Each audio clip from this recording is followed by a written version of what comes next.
কবিরাজ। তিনি কবিরাজি করতেন, পাশাপাশি ভিক্ষা করে যতটুকু দন্দল ভিক্ষা পেতেন সেটুকে রন্ধন করে আবার নিবেদন করতেন। তার একটি 6 বছরের পুত্র ছিল, পুত্রের নাম রঘুনন্দন।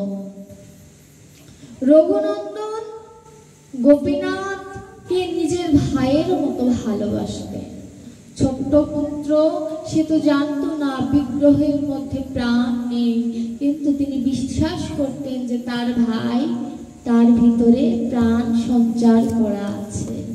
এটি হচ্ছে বিশ্বাস। বলে না, বিশ্বাসে মিলায় বস্তু তর্কে বহুদূর, তদ্রূপ।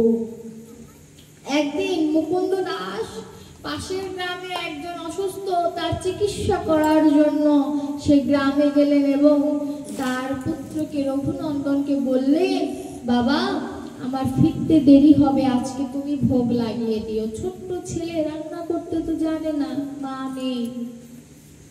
রঘুনাথ বললেন, ঠিক আছে বাবা, আমি যাই পারি, তোমার বড় ছেলে সেটি সেবা নেবে তো? বললো, তুই দিস, তুই নিজে সেবা করে নিস, সে বড় ছেলে খাক আর না খাক, তুই নিজে সেবা করে নিস। চলে গেল মুকুন্দ দাস। রঘুনন্দন সকল কিছু একত্র করে খিচুড়ির মতো কিছু একটা রান্না করেছে কোন রকম। ছোট্ট ছেলে, 6 বছর বয়স। রঘুনন্দন একটি পাত্রে ঢেলে এবার গোপীনাথের কাছে দিয়েছে, নিবেদন করেছে। মন্ত্রতন্ত্র তো জানে না, বাবাকে প্রতিদিন দেখে কত মন্ত্র উচ্চারণ করে। এবার গোপীনাথের সামনে বলছে, দেখো বাবু, আমি কোনো মন্ত্রতন্ত্র জানি না, সেবা নেওয়ার হলে নাও, আর যদি না নাও, লাঠিটা দেখেছো তো, লাঠি দিয়ে কিন্তু আঘাত করব। দেখুন, শিশুর মতো মন নিয়ে যে কৃষ্ণ ভজে, কৃষ্ণ তারে নাহি ত্যাজে। শিশুর মতো শুদ্ধ মন নিয়ে, দেখবেন একটি শিশু যতদিন মিথ্যা কথা বলতে না পারে ততদিন গোবিন্দ তার সহায় থাকে। দেখবেন ছোট্ট বাচ্চারা হাসে, কখনো কাঁদে, কেন? তাদের সাথে গোবিন্দ থাকে। কখন তার ছাড়া হয়ে যায়? যখন শিশুটি মোহ মায়ায় আবদ্ধ হয়ে যায়, তখন সেই গোবিন্দকে সে হারিয়ে ফেলে। আর কারা হারায় না? যারা হরিদাসের মতো, যারা অদ্বৈত মহাপ্রভুর মতো, যারা ছোটবেলার থেকে কৃষ্ণকে সাধনা করেছেন, যারা প্রহ্লাদ মহারাজের মতো বিশ্বাস এনেছেন, তারা কখনো কৃষ্ণকে হারায় না। আমার মতো অধম সপ্তম মাসে কথা দিয়েছিলাম, কিন্তু সেই কথা আমার রাখা হলো না। রঘুনন্দন রান্না করে গোপীনাথের সামনে এসেছে। এখন বাবা মুখের কথা, গোবিন্দ সচল হয়ে সেবা নেবে, এটি কি মুখের কথা? যেমন কথা তেমন কাজ। লাঠি হাতে নিয়ে বলছে, আমি কিন্তু বেত্রাঘাত করব, বের হয়ে এসো, বের হয়ে এসো বলছি। কেন সেবা নেবে না তুমি? ও, রান্না ভালো হয়নি তাই, নাকি আমার ভিতরে ভক্তি নেই তাই? কোন কারণে বলো আমায়? যদি আজ তুমি না আসো, তাহলে আমি মনে করব ভক্তি ছাড়া যদি কেউ তোমায় ডাকে, কেউ যদি তোমায় মন্ত্র ছাড়া ডাকে, তুমি তার ডাকে সাড়া দাও না, তোমায় আজ আসতে হবে।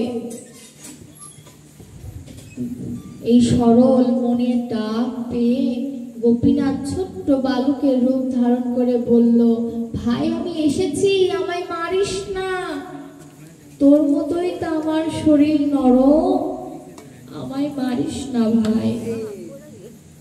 এমন ভক্তি না থাকলে কি আর কৃষ্ণকে পাওয়া যায়? সেই রঘুনন্দনও তো দেখুন, গোপীনাথ তো আমার ভগবান শ্রীকৃষ্ণেরই একটি নাম। গোপীনাথ যখন ছোট্ট শিশু হয়ে এলেন, এবার খিচুড়িটা সামনে দিয়েছে। গোপীনাথ মনের আনন্দে ভক্তকে সেবা না দিয়ে সম্পূর্ণ সেবা নিজেই করলেন। রঘুনন্দন সেদিন আর কিছু বলেনি। এমন করে সেদিন কেটে গেল। এবার মুকুন্দ দাস এসে বলছে, বাবা তুই কি সেবা দিয়েছিস? এবার ছোট্ট ছেলেটি বলল যে তোমার বড় ছেলেটি এত খাদক, আমার জন্য একটু প্রসাদও রাখেনি। মুকুন্দ দাস আশ্চর্য হয়ে গেলেন, ভাবলেন ছোট ছেলে হয়তো তার জন্য খাবার রাখেনি বলে মিথ্যে কথা বলছে, কিছু বলেনি।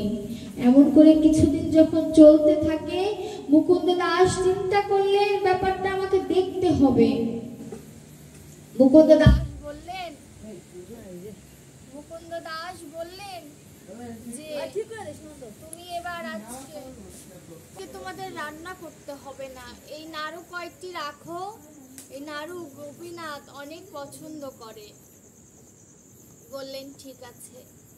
রঘুনন্দন যখন প্রত্যেক দিনের মতো গোপীনাথের সামনে যখন নাড়ু দিলেন, নাড়ু যখনই হাত দিয়েছে, রঘুনন্দন বললেন দাঁড়াও, প্রতিদিন তুমি নিজেই সেবা নিয়ে নাও, কই ভক্তের কথা তো একবারও চিন্তা করো না, আমি যে প্রতিদিন অনাহারে থাকি সেই চিন্তা তো তুমি করো না। তখন গোপীনাথ বললেন ঠিক আছে, একটি নাড়ু আমি খাই কিছুটা, তুমি খাও কিছুটা। দেখুন কত অপূর্ব লীলা, ভক্ত আমার নিজে আস্বাদন করে প্রথমে, তারপরে গোবিন্দকে অর্থাৎ গোবিন্দ রূপী গোপীনাথকে সেবা দেয়। এমন করতে করতে মুকুন্দ দাস সেদিন আর কবিরাজে করতে যাননি, তিনি বাহিরে আড়াল থেকে দেখলেন কে যেন ঘরের ভিতরে আছে। ঘরের ভিতরে কার যেন দ্বিতীয় ব্যক্তির কথা পাওয়া যায়। তখন তিনি ঘরে যখনই প্রবেশ করেছে, গোপীনাথ তখনই বিগ্রহের সাথে লীন হয়ে গেছে। মুকুন্দ দাসের আর বুঝতে বাকি রইল না, এ আমার গোপীনাথ স্বয়ং এসেছেন, আর কেউ আসেনি।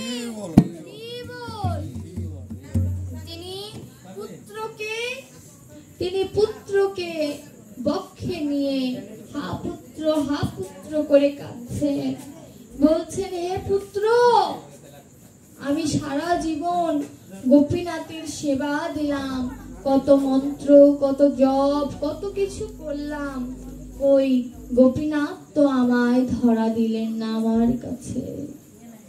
আয় তোর চরণ ধুলি অঙ্গে মাখি, তোর সঙ্গ করি, বলতে পারিস বাবা গোপীনাথ আমার কোথায় দাঁড়িয়েছিল? বললেন বাবা আমি তো ভগবানকে চিনি না, কিন্তু গোপীনাথ এখানে বসে নাড়ু সেবা নিয়েছে। সেই জায়গায় মুকুন্দ দাস গড়াগড়ি দেয়, হে প্রভু তুমি আমার কাছে এসে আমায় ধরা দিলে না, তাতে কোনো দুঃখ নেই প্রভু, শেষের দিনে যখন কেউ থাকবে না প্রভু, তখন এই অধমকে তুমি রক্ষা করো, এই অধমের পাশে তুমি থেকো, এই অধমকে তুমি সেদিন পার করে নিয়ে যেও প্রভু। ভাই বলো বন্ধু বলো, কেউ তো কারো নয়, 2-4 দিনের মেলামেশা, পথের পরিচয়, মা বলো বাবা বলো, কেউ তো কারো নয়, আপনি মরিয়া গেলে তারা কেন নয়? কতজনের বাবা কতজনের মা দেহ ত্যাগ করেছে, কই কোন সন্তান কি তার সাথে গিয়েছে? যায়নি, যাবেও না। যতই কাঁদি, যতই হাহাকার করি, যদি কোনো কন্যাকে বলা হয় তুমি তোমার পিতার জন্য এত কাঁদছো, যাও চিতায় যাও তোমার পিতার সাথে, কোনো কন্যা বা কোনো পুত্র রাজি হবে না। কারণ সব থেকে বড় মিথ্যা কথা এটি যে কোনো ব্যক্তি তার চাইতে অন্য কাউকে ভালোবাসে, সব থেকে বড় মিথ্যা কথা। নিজেকে ছাড়া মানব জাতি কখনো কাউকে বেশি ভালোবাসতে পারে না, সেটি তার পুত্র হোক, সেটি তার স্বামী হোক, এটি সত্য কথা। আপনি যত যাই করুন, যত সংসারের জন্য যাই করুন, সংসারকে ভালোবেসে করছেন, সংসারই করছেন যাতে সংসারের উন্নতি হয়, এটিও আপনার একটি লাভের মধ্যে পড়ে। ভালোবাসা যদি ভালোবাসতে হয় যদি কাউকে, কৃষ্ণকে ভালোবাসো। কৃষ্ণকে যদি একবার ভালোবাসতে পারো, তাহলে কৃষ্ণ কখনো তোমার সাথে বেইমানি করবে না। এই পৃথিবীতে কেউ যদি তোমায় ভালোবেসেও থাকে, যখন তুমি বিপদে পড়বে তোমাকে ছেড়ে চলে যাবে। কিন্তু আমার গোবিন্দকে যদি একবার ভালোবাসতে পারো, আমার প্রাণ বন্ধুকে যদি একবার ভালোবেসে বলতে পারো, হে বন্ধু, হে সখা, আমি তো কোনো যোগ্যতা রাখি না তোমায় নিজের করার মতো, তুমি কৃপা করে এই অভমকে তোমার চরণে স্থান দিও, আমায় তোমার নিজের করে নিও প্রভু। এই জগতে সকলেই সুখ দুধের মাছি, যতক্ষণ সুখ আছে ততক্ষণ আমাকে স্পর্শ করে থাকবে প্রভু, কিন্তু দুঃখের সময় তো কেউ থাকবে না বন্ধু তুমি বিনে। তোমায় আমার চরণে, তোমার চরণে যেন আমার মনটা সব সময় নিয়োজিত থাকে। তুমি আমার পরম বান্ধব, তুমি আমার হিতকর্তা, তুমি আমার সকল কিছু, তোমার চরণে যেন আমার হৃদয়, মন, দেহ সকল কিছু যেন নিয়োজিত থাকে। আমি অধম, হয়তো আমি কত পাপ কর্ম করেছি, কত অনিষ্ট করেছি, প্রভু তোমার কাছে নত স্বীকার করতে কোনো দোষ নেই, তুমি আমায় রক্ষা করো। তোমার মতো বান্ধব আমি কোথায় পাবো? শাস্ত্রে বলে তোমার মতো দয়ালু আর কেউ নেই, তাই তোমার কাছে হে দয়ার ঠাকুর, তোমার কাছে এসেছি প্রভু, তুমি আমায় কিঞ্চিৎ কৃপা করো। তুমি যদি আমায় ফিরিয়ে দাও প্রভু, আমি কোথায় যাব বলো? আমার তো তুমি বিনে কেউ নেই এই সংসার জগতে। সকলকে আমার বললাম, ভাই আমার, বোন আমার, মা আমার, সকল কিছু আমার, কখনো তো খোঁজ করে দেখলাম না আমি কার। সকলই তো আমার, কিন্তু আমি কার? এই আমার খোঁজটা তো ভিতরে এলো না। এই খোঁজ যদি ভিতরে আসতো, আত্মকে চিনলে আত্মনির্ভরতা আসে, সেই আত্মনির্ভরতা তো আমার ভিতরে এলো না। চিন্তা করি ভবিষ্যৎ কি হবে, এটা তো চিন্তা করি না যে ভবিষ্যতে একদিন আমাকেও শ্মশান ঘাটে যেতে হবে।